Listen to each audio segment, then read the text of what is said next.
Depuis le 12 mai dernier, il a pour mission de conduire l'action gouvernementale en République du Congo. 3 mois après sa prise de fonction, qu'en est-il des grands axes et de travail de son gouvernement? Pour en parler, nous recevons ce soir Anatole Koliné-Makosso, le Premier ministre de la République du Congo.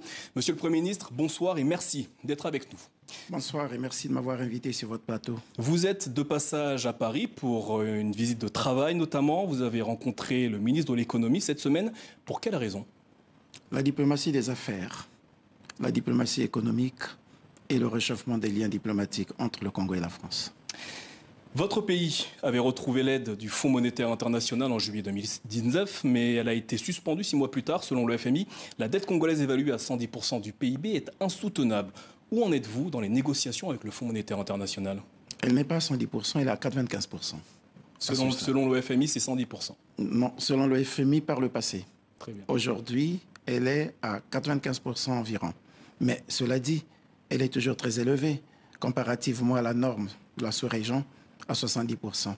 Une norme que nous nous étions fixée nous-mêmes au niveau de la sous-région. Donc, nous faisons encore beaucoup d'efforts pour réduire cette dette. Et nous travaillons. Nous sommes en négociation avec le Fonds monétaire international. Vous avez dit que les négociations avaient été suspendues. Ben, si elles avaient été suspendues, elles ont repris. Je parlais de l'aide. L'aide qu'on vous avait accordée en 2019 a été suspendue. L'aide qui avait été accordée a été suspendue, oui. Une première tranche a été donnée et l'autre tranche a été suspendue parce que nous discutions effectivement de la soutenabilité ou non de la dette. Parce que nos partenaires constatent que cette dette étant élevée, étant insoutenable, il nous fallait négocier la restructuration auprès de nos créanciers.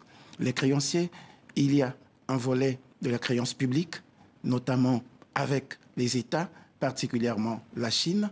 Il y a un volet de la créance privée avec des partenaires pétroliers, notamment les traders.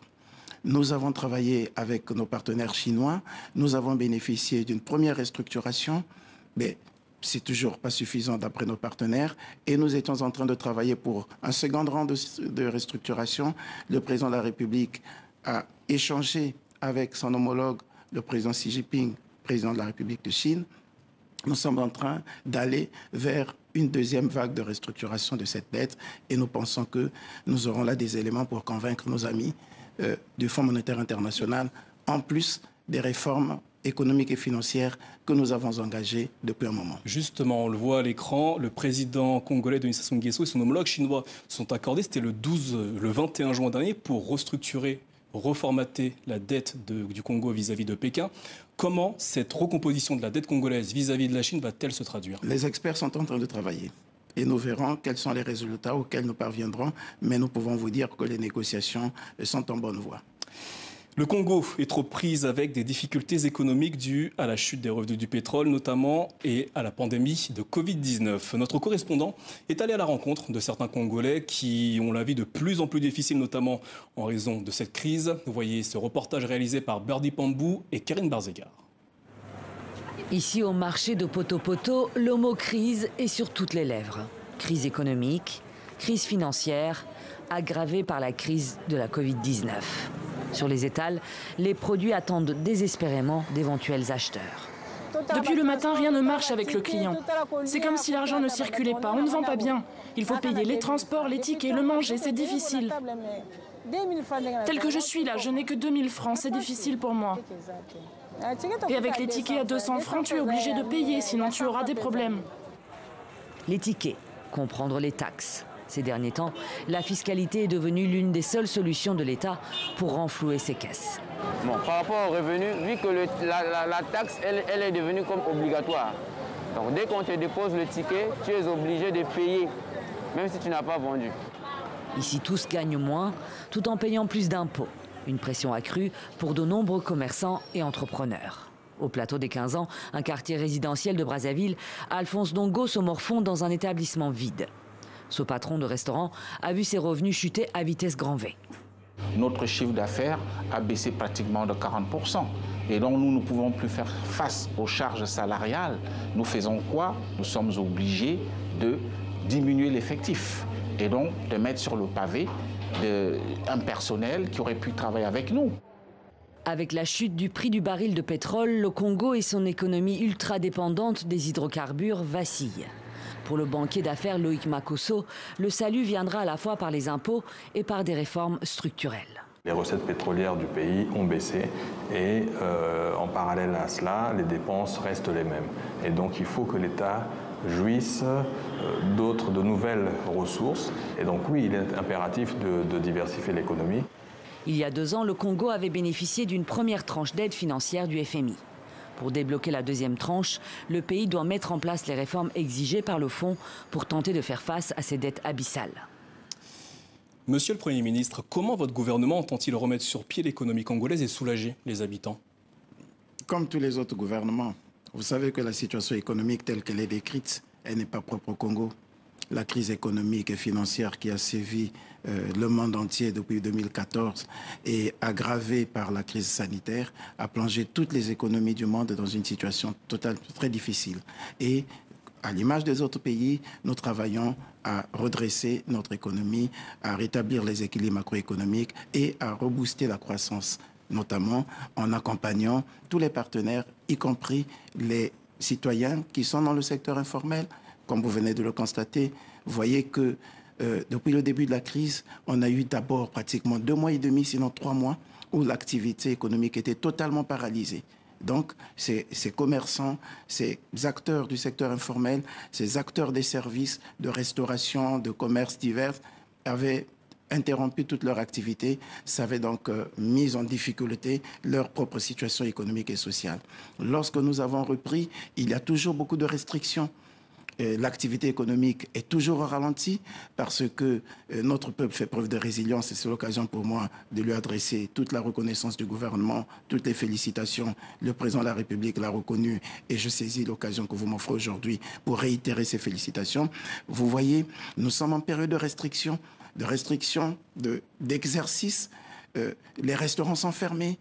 Voilà, ouvre à quelques heures simplement à partir de le week-end, à partir de 20h.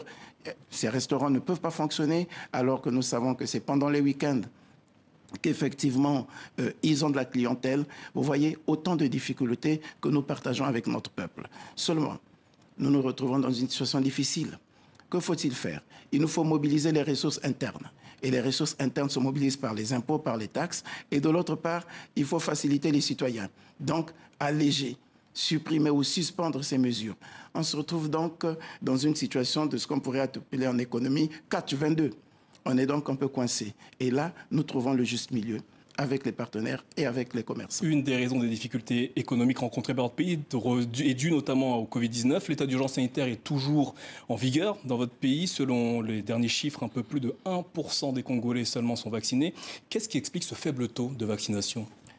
Vous dites 1%. Un peu plus d'1%. Un peu plus d'1%. Nous nous sommes fixés. Il nous faut partir de la population à vacciner. Quelle est la population qu'il faut vacciner? On ne va pas vacciner la population de 0 mois. De 1 mois, de 2 mois. Si nous mettons la barre à 18 ans, par exemple, c'est ça la population cible.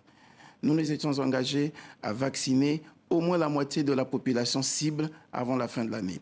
Aujourd'hui, nous avons pratiquement près de 290 000 personnes qui sont vaccinées sur une population relativement qui peut être évaluée à 2,8 millions.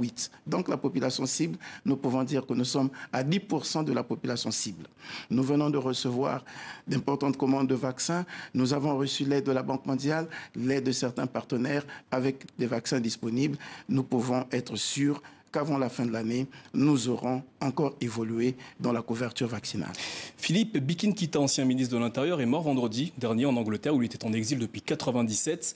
Jean Attadi, président du Congrès africain pour le progrès, demande au président Denis Sassou Nguesso, au nom de la réconciliation nationale, de permettre le retour de tous les exilés au pays. Êtes-vous favorable à cette requête? Jean Attadi était exilé? Non. Il est rentré. Il était exilé. Pas aujourd'hui. Bien d'autres qui sont rentrés. Comment ont-ils fait pour rentrer? Et comment les autres continuent à se proclamer exilés dans leur pays d'accueil? Comment les autres ont fait pour entrer? Ça veut dire que ceux qui sont retenus à l'étranger le sont pour des raisons personnelles. Ils ne le sont pas parce qu'ils seraient en difficulté de rentrer. Ils ne le sont pas parce qu'il leur serait interdit, ils auraient été dans l'interdiction de rentrer. Non. Philippe Bikinkita, paix à son âme, je m'incline devant sa mémoire, c'est un compatriote. Vous dites qu'il avait été condamné par contumace. Que veut dire être condamné par contumace? Ça veut dire qu'au moment du procès, vous n'êtes pas là, vous êtes condamné, vous avez le droit de rentrer, de demander qu'on recommence votre procès pour faire valoir vos droits à la défense. S'il n'a pas voulu le faire, il a fait le choix, comme certains autres certainement, il a fait le choix de ne pas se présenter devant la justice jusqu'à ce qu'il ait trouvé la mort. Nous regrettons simplement. Jean Attadi a demandé au président également d'élargir cette requête aux prisonniers. Il faisait notamment référence à Jean-Marie Michel Mokoko et André Okombi-Salissa. La réconciliation dans votre pays pourra-t-elle avoir lieu sans la libération de ces deux figures? La libération? Ce ne sont pas des réfugiés, ce ne sont peut-être plutôt pas des otages. Vous demandez leur mise en liberté, ils ont été condamnés pour des délits de droit commun, pour des crimes de droit commun. Ils ont la possibilité, effectivement, de bénéficier de l'amnistie, de la grâce du président de la République. Encore que faut-il qu'ils en aient manifesté l'intérêt, qu'ils l'aient souhaité, qu'ils aient fait preuve de contrition. La justice dans notre pays est rendue au nom du peuple congolais. Et l'amnistie est accordée au nom du peuple congolais par une loi qui est adoptée par les représentants du peuple. Il faut donc que les compatriotes qui ont reconnu avoir fait du tort à la République, qui ont reconnu avoir fait du tort au peuple congolais, qui ont été condamnés par la justice de leur pays, une justice qu'eux-mêmes respectent, devant laquelle ils se sont présentés, fassent preuve de contrition, fassent preuve d'empathie pour dire oui, nous avons été frappés pour des actes que nous avons posés, nous pensons ne plus y revenir et nous sollicitons la clémence de notre peuple. Un tout autre sujet pour finir, monsieur le Premier ministre. Votre pays est engagé aux côtés de la RDC afin d'inscrire la rumba congolaise au patrimoine culturel immatériel de l'humanité. Quelles actions culturelles la République du Congo va-t-elle mettre en œuvre pour soutenir cette campagne? Nous avons soumis notre candidature de façon conjointe avec la République démocratique du Congo, comme vous le dites. Cette candidature est portée également par d'autres pays de la sous-région qui nous soutiennent, notamment l'Angola et le Gabon. Un comité intergouvernemental est censé se réunir courant décembre. Nous avons foi qu'effectivement la rumba sera reconnue comme patrimoine immatériel de l'UNESCO au cours de cette réunion intergouvernementale. Parce que la rumba, ce n'est pas que la danse. La rumba, c'est un dialogue de culture et nous allons vers une culture créative. Nous comptons beaucoup sur la rumba, sur cette reconnaissance. Merci Anatole Kouliné-Bakosso, monsieur le Premier ministre, d'avoir répondu à nos questions ce soir. Merci à vous de nous avoir suivis. Demain, vous retrouverez Dominique Chimbakala pour l'Info africaine. Belle soirée à tous sur TV5 Monde.